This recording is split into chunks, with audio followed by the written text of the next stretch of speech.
Media సమావేశం యొక్క ముఖ్య ఉద్దేశం లాస్ట్ మంత్ 31వ తారీఖు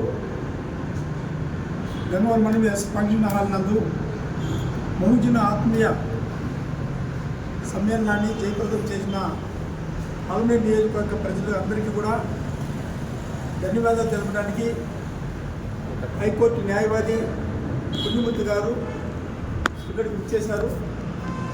అన్ని మండలాల నుంచి కూడా అందరూ కూడా బహుజనులు అధిక సంఖ్యలో పాల్గొని ప్రత్యామ్నాయ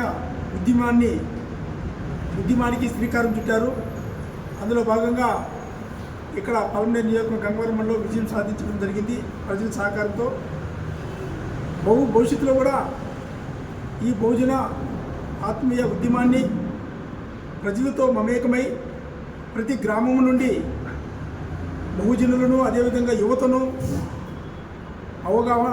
చైతన్యం చేసి ప్రత్యామ్నాయ పోరాటానికి శ్రీకారం చుడతామని చెప్పేసి కూడా ఈ సందర్భంగా తెలియజేస్తున్నాను.